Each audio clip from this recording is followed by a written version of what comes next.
Here we go. Welcome, everyone. This is our first session for some social impact stories brought to you by Social Venture Circuit. And I'm very excited to welcome Joanne Singh for our first session. We're going to be having a very candid conversation and get to learn from Joanne. Welcome, everyone. This is our first session for some social impact stories brought to you by Social Venture. Apologies, a technical glitch here. Okay, so Joanne Singh is the founder of Changemakers HQ, and she's on a mission to help mission-driven founders and executives to shift from a survival mode into being able to focus on growth for themselves and for their organizations. Welcome. I would love to get you to share your journey and how you got to this point in your own words. Thank you. It's a pleasure to be here with you today.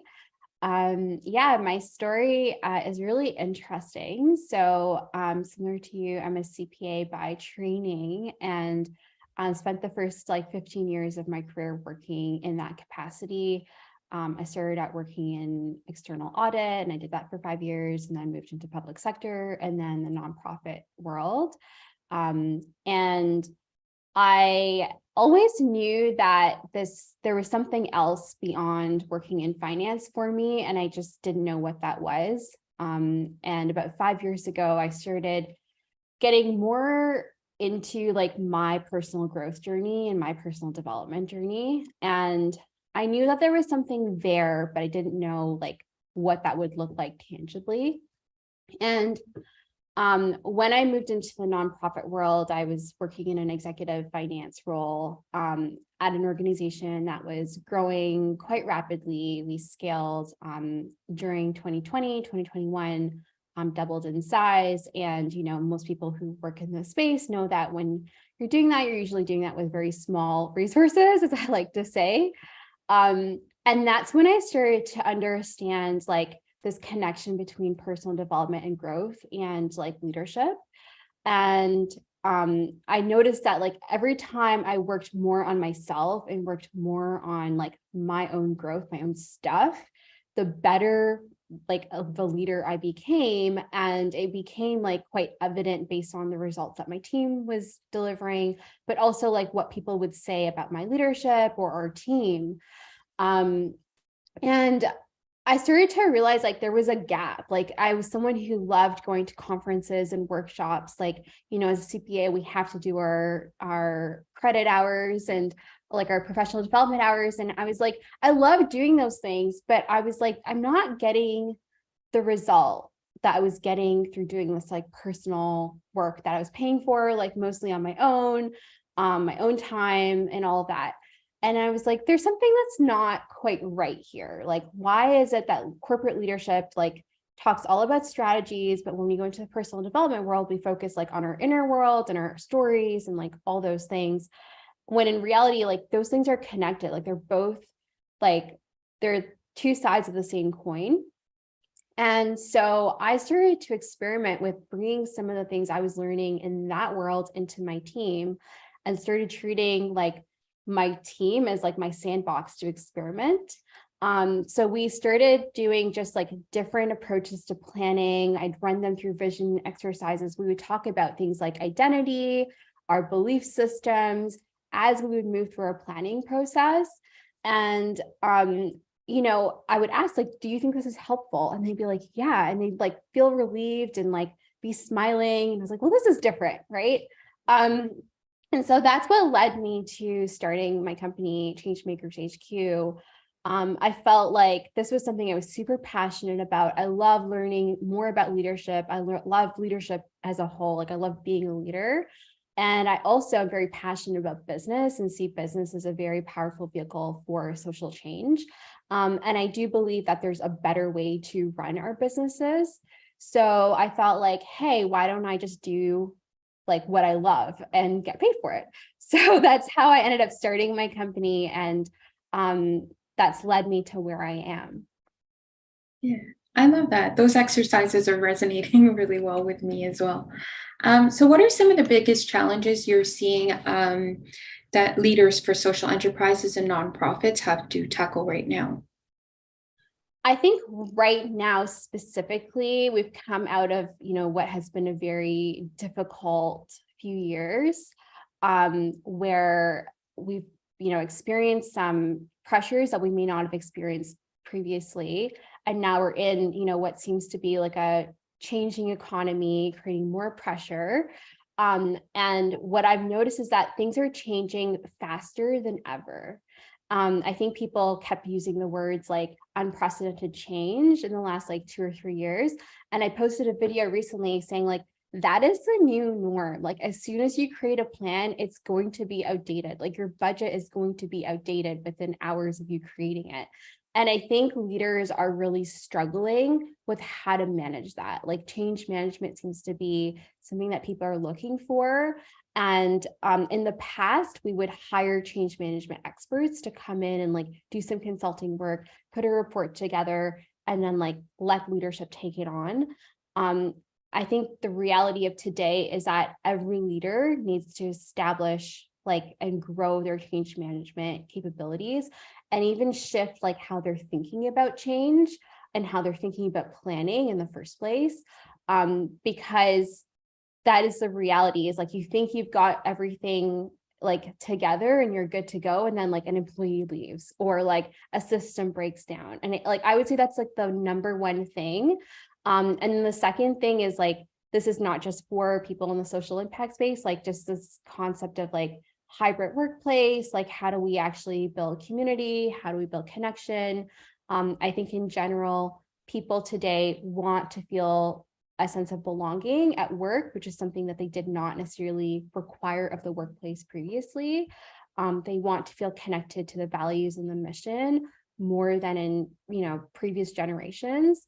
And I think employers are grappling with how to create that and how to create like meaningful relationships and connections in the workplace when there are different needs. Like some people want to be together physically, some people prefer not to be, and then there's everything in between. And so I think this concept of like, how do we build that foundation and build like a strong culture is like top of mind for people. And I feel like a lot of people don't know how to do that yet. And I think the reality is that none of us might know how to do it yet because it's such a new world to us. And I also think there are strategies that people could put into place that could help them move forward in that journey. Yeah. I like what you said around plans becoming outdated right away. So nonprofits and social enterprises have, like other organizations, a routine to put together a plan at the end of the year. What does the next 4 quarters look like? And by February, a lot of those are not relevant anymore, or they've changed. So how can we get more out of those exercises and not place a lot of stress on ourselves that our planning is becoming outdated so fast, and like prioritize properly?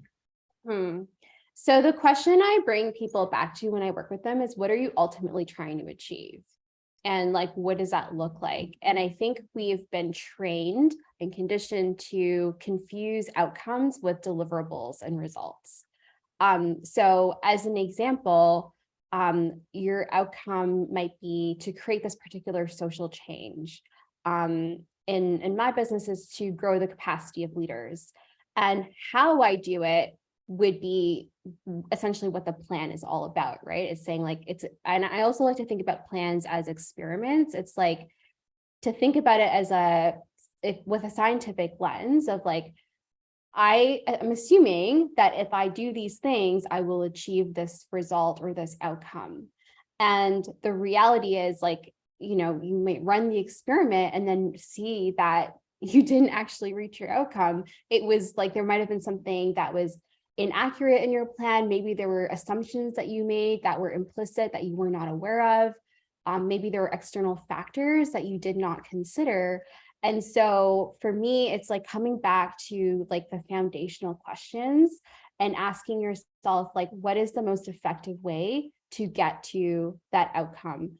And that helps us. I think having a plan is really important because it provides certainty and clarity on what the next steps are, and it gets people moving towards the outcome. But having a space, like for example, a monthly reflection with, your team, your executive team, or your whoever that is, to say like, okay, this was ultimately what we're trying to achieve. How are we doing? Do we need to change anything in our approach? Is there any new information that we did not have a month ago that could actually help us get to our outcome even faster, like than our initial plan? So I think it's this balancing between having the plan and using it in the day to day, and having like a place where you can come back and like sort of pull yourself out of the weeds and say like, okay, are we still heading in the right direction, or are we like way over here when we should be over here? So, are there some practical tips that you would recommend for leaders to balance one, their time and kind of headspace between running things day to day, doing the planning for the organization, and also focusing on what they need to do for themselves to grow their leadership capabilities? Hmm. So when I'm working with someone and we're talking about like their goal or their result that they're out to create, the question I would ask is, who do you need to become? Like, and I phrase it, the way I frame it is that you're not currently achieving that because you are not yet that version of yourself. And so by asking that question, you could then identify what are the things, the areas that you need to grow in to help accelerate you moving towards a result. And that helps a leader see that these things are working in tandem, as opposed to thinking they're two separate things. And so as an example, I use myself as an example. I want to have a greater impact and I want to be able to reach more people. And, actually by creating impact means like having more clients, right? And so I've been thinking about like, well, what does that mean for me? And I was like, well, I need to master having clarity over my message and being able to navigate conversations where I can deliver value in that conversation so that that person sees that, hey, Joanne could be a person who can help me. And so now my personal growth is around, and professional growth is around like essentially sales mastery. Um, that has a direct impact on my business goal, which is reaching more people. Okay, that's very helpful. Um, so in trying to achieve these goals, I think one of the leadership challenges or things that I'm constantly evaluating and trying to improve is how to engage the team, board of directors, and just there's a lot of other players in the community network as well. I need to be able to share resources with them, get them to contribute their expertise and their understanding of the problem we're trying to solve, and then also get them to participate in the solution from like in both the idea stage and then actually implementation. So how can we implement some of the ideas to kind of engage this whole network? Hmm. So something I encourage leaders to do is like first do the work themselves. So do the visioning work, do the work like on their own to see like how do they think this thing needs to move forward, and then coming in with that internal um knowledge of like how that should move forward or how they think it should move forward, but not present it. Instead, take others through that same exercise. Yeah. I used to do this with my team when I worked at the nonprofit, and that's exactly how we would go about our operational planning. And there'd be times where I, drop in some hints and say, like, I think these are things we should focus on. What do you think? And at the end of the day, we would create this operating plan that started with my vision, but was ultimately created by the team, not me. And what's beautiful about that is that it would open me up as a leader to see things I didn't see. Like they would bring up very valid points and I'd be like, oh, I didn't even think about that. Great. We're going to add that in here. Or maybe we need to change some things.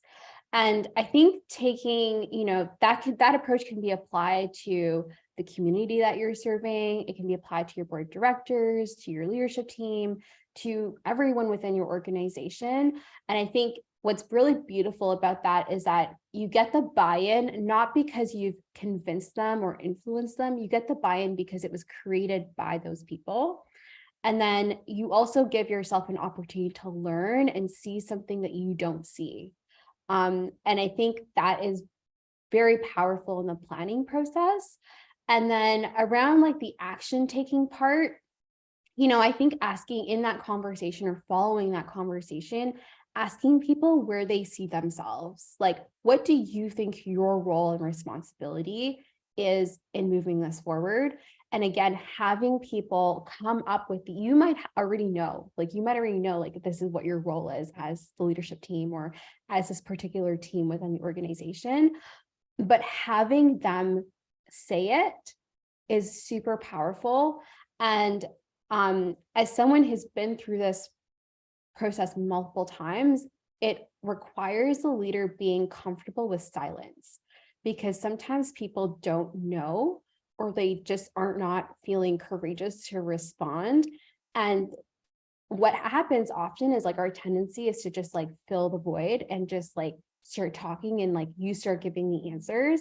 And I would encourage a leader who finds themselves in that situation to just be comfortable with the silence or ask more questions to help people feel comfortable with speaking up. And I think ultimately that's what's going to set you up for success in the long term, because the decisions were made by each person who's involved in the process.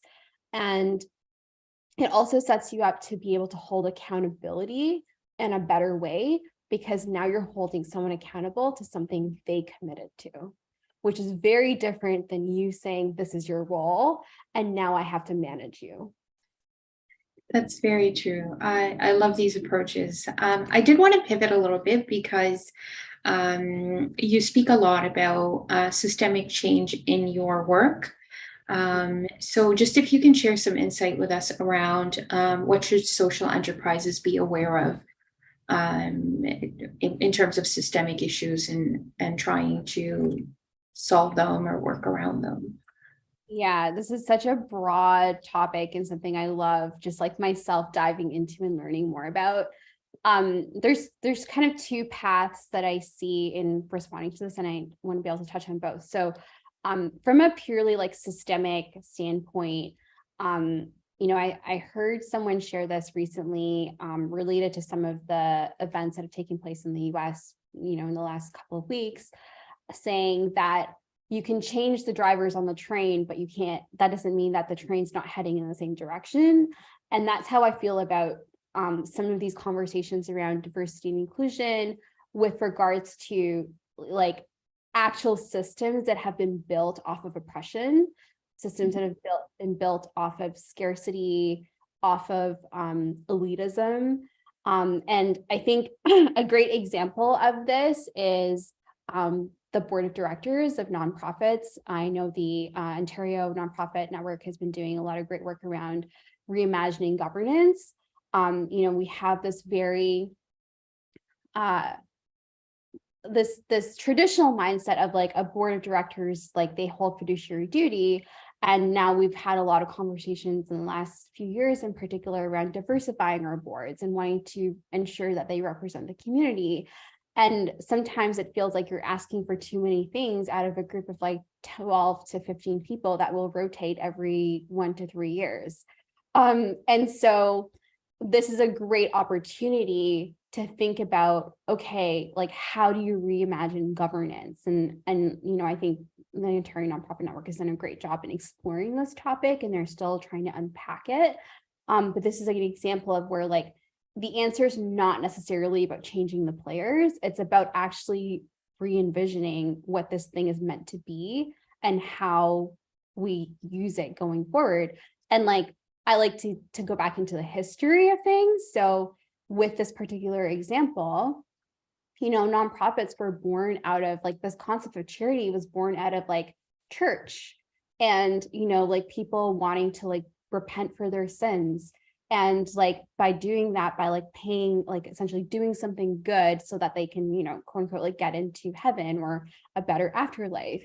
And so understanding the history of like the system or the thing that you're operating in is also kind of important, because it helps you understand like there's a paradigm that is, I think, unconscious that's driving everything. And I don't think it means that you throw it out. I think it just gives you the opportunity to say like, oh, maybe there's a different way that we can reshape this vehicle for change. The second pathway that came up for me was around, like, I talk a lot about conscious business practices, and that's sort of come up in what we've talked about so far, with doing the inner work and seeing that the inner work is part of the outer work. They're not separate things. And our world today, for the most part, it's functioning off of this like belief system that's rooted in fear and scarcity. And I actually, like, I'm not against capitalism. I think capitalism can be a great tool. It's just not one that's being used very well right now. And much of what we see in the world was built off of exploitation. It was built off of, extermination of people, exploitation of the land, exploitation of people. And so to recognize that, like, the business practices that we uphold may need some reform and how we approach things. I always come down to this question of like, is that decision being made from fear, or is it being made from abundance, or is this from love, or is it from scarcity?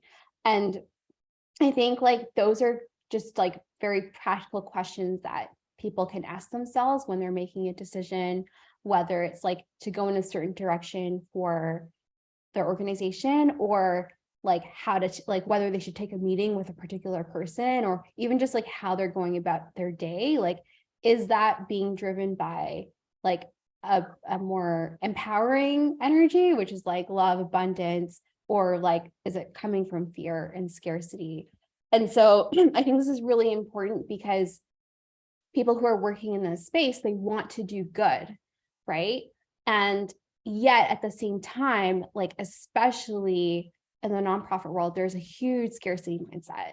And it's like perpetuated with like, we have to compete for grants.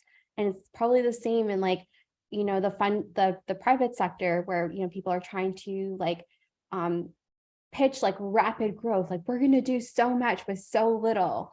And I get that's what people feel they need to do because that's kind of how the world functions. But I love opening people up to a different possibility, which is like, you can probably get what you need to get done if you tap into this energy of like abundance and love, and like believing that this is not a zero-sum game. And so for me, that's really important because I'm all about like root cause solutions. And I personally believe that even if you're out doing good in the world, if you're doing it from a place of scarcity and fear, that energy will just get replicated and it'll just show up in a different way. And you could potentially create more harm in the process of doing good. Mhm. That's so at an organizational level, how do we avoid having these mindsets creep into the organization? Because I feel like sometimes we end up adopting the scarcity mindset on a very stressful day.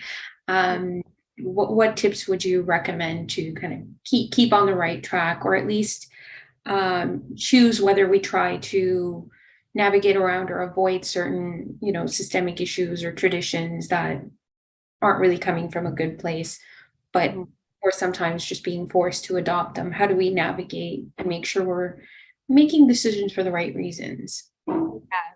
So I'll respond to an organizational level and more at the individual level. So organizationally, I think when you're making decisions, you can set up frameworks for how you make decisions. Like if you're taking a deal or applying for a contract or even hiring someone to come in like as an employee, right? Like we've all been in situations where you might have posted and gone through the process and you feel like you didn't find the right people, but you have one person in the pipeline and you're like, oh, maybe I should give them a chance, but like, they're not the right fit.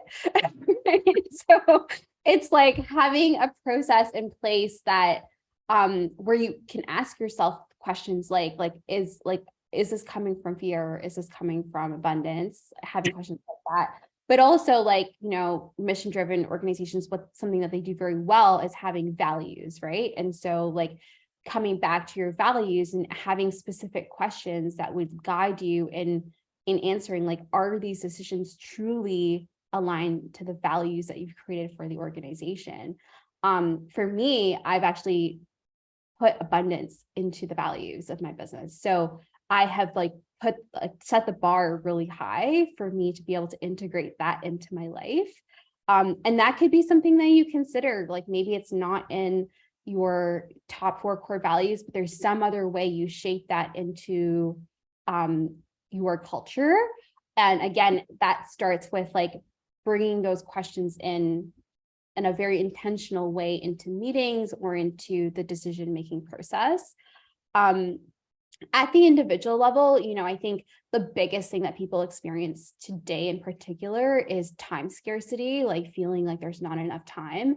And my response to that is like, that's like worse than like thinking you're going to win the lottery, because like there's actually no way that you can increase the amount of time that we have. Like we only have 24 hours a day. And so whereas there's actually a chance that 1 in a million chance you can win the lottery. So I like to offer people in that situation is asking yourself who do you need to be today, or what do you want to experience today? Often when we're operating that scarcity mindset around our time, it's because we feel like we don't have enough time to get things done. But at the end of the day, like you get your checklist done, like, okay, maybe you feel great for a few seconds before something else lands on your to-do list, right? Like it's a very fleeting feeling. So what's more helpful and productive is to ask yourself, like, what do you want to experience today? And for some people, it's creativity. Some people, it's presence. It could be connection. A lot of people value, especially in today's age, like connections. It's like, how do you build more connection into your day? And so not just having your to-do list, but having like these being goals can support you in just enjoying the process a bit more and releasing some of that pressure of saying like, okay, I got 3 out of 10 things done, but I felt really connected to everyone that I spoke with today, or I made an impact in the conversations that I had today with people. That will support you in coming back to that place of like love and abundance and like ease and peace. And ultimately, it sounds counterintuitive, but that is actually what helps you get more done, because you're no longer operating from that stressed out place. You're now operating from like a more peaceful place, which again, just frees up more of that mental capacity and bandwidth to be present, and that it will generate the results you actually really want to deliver. I love that. So instead of just making a daily checklist, I'm going to also remind myself of the themes that I need to make sure resonate throughout my day and my week. Yeah, that's really helpful. Can you tell us a little bit more about the work that you do with founders and executives in these areas? Yeah. So I like to frame everything that I do under, business advisory and leadership development, because like I mentioned, there are 2 sides of the same coin for me. The business advisory focuses on the business acumen side. So it's how to plan more effectively. Is your strategy actually a strategy? That's something that I've been exploring for myself with my business. And, how do you create like the effective processes and systems to actually help you grow without burning yourself and your employees out? And then the leadership development side is like the human side. So that's where we talk about like what's happening within you. And that's where we talk about mindset. And I'm not a wellness coach or someone who advocates themselves as like a wellness expert, but I know a lot about that space. And so I bring people's attention back to their wellness and their mindset. And the reality is that our business world has taught us to focus a lot on strategy. But for me, from my point of view, there's 3 pillars. It's wellness, mindset, and strategy. And so that's why strategy alone will not necessarily get you to where you want to go, because we have to look at the human element of what's going on. And so the way I work with people is to first help them get clarity on where they want to go, where they are right now, and where they want to go. And then together we build a plan and how to get to from point A to point B. And then I support them in the journey. And so the first part, looks more like consulting. And then the second part looks more like coaching, because I'm there to help them as they implement. Like, real-time issues are going to pop up and they're going to need support. And that's the reality. Most leaders have articulated to me that they struggle with implementing things that consultants give to them, because of what we said, like your plan changes and things are constantly in flux. And then I also provide the accountability. And through that journey, I can see it's like layers of an onion, right? So like the more time I spend with someone, the more I'm like, oh, there's this other thing going on that we didn't see right away. And we got to now talk about that. And so that's the capacity in which I work with people with. And how it's actually structured really comes down to that person's situation, where they're trying to go, and the size of the organization, their budget, et cetera. But it's usually, like I say, a 3-month minimum to create a result that will actually stick. Ideally, 6 to 12 months, like that's more fulfilling for me. And like I said, it gives the opportunity and space to go deeper and like see what's actually happening under the hood. And then on the leadership front, I recently launched a program where executive leaders can work with me on a one-on-one basis. We essentially do it's the same process, but it's specific to that individual as opposed to the organization. And it's focused on their leadership. So it's really great for people who are like, I know I'm not operating at my best as a leader. I'm struggling with those issues around particularly time, feeling that they're constantly putting out fires, et cetera. In that program, we work together, like, how do we move from where you are right now to this like ideal version of yourself? Because I don't think that most people become leaders because they want to put out fires. And I don't think most founders want to become founders because, again, they want to be putting out fires. So how do we get you to that place? And that is a 12-month program. It's exclusive in the terms of like, I only take on a set number of people to work with me. And I did recently do a launch, and going forward, I may turn it into an evergreen program. So it really, like, what I look for when people are interested in working with me is like, can I really help you? And are you ready to receive this kind of support? And are you willing to do the work that's involved? Because, I'm very clear that I'm not a typical consultant, and that I just don't come in and write a report and hand it over to you. I'm there to help you do the work, and it's going to involve, just like when you go and hire a personal trainer, your trainer is there to support you, but you still have to do the workout, right? Like, you're not going to get fit by watching your trainer teach you how to do workouts. Like, you have to do it. And so it's the same concept. And so I want to make sure that the people that I'm working with are aware and are ready for that journey. That's what's most exciting for me. So those are the 2 ways that people can work with me. And the best way to learn more is to check out my website or my LinkedIn. I talk a lot about like these things and on my LinkedIn content as well. So yeah. Great. Thank you. Thank you for sharing that. It was so insightful.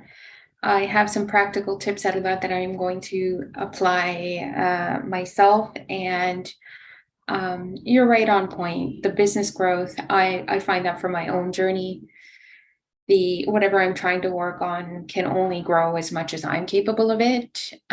So that's very important. Personal growth, leadership growth, and just being able to learn what I'm working on in the planning aspect. It's and then just carving out the time for the personal growth piece. I also didn't sign up to put out fires, but that happens a lot. So it's difficult to carve out the time for long-term progress, and keeping the vision in mind. Yeah. And I think part of that is like recognizing that investing that time, it may at the very beginning, it may feel like you're adding more things to your plate, but ultimately it's the equivalent of like hiring someone and recognizing like, okay, at the beginning, I'm going to have to like put a lot of energy and effort into training them and coaching them and mentoring them, but ultimately it's going to give you back more time. That's like the same when it comes to personal development and like personal growth work and doing like coaching. Like working with a coach is the same thing, right? Like people see it up front, like, oh no, now I have like another thing, another meeting I need to go to. But ultimately it's supposed to like help you in the long term. So Yeah. reminding of yourself of that, I think, is really important as well. Yes, absolutely. Yeah. And I find that the time for it is always now, because I think, oh, I'm not going to have as many fires to put out next month, but that month hasn't come yet. So the time to do these things, make space for them is now. Yeah.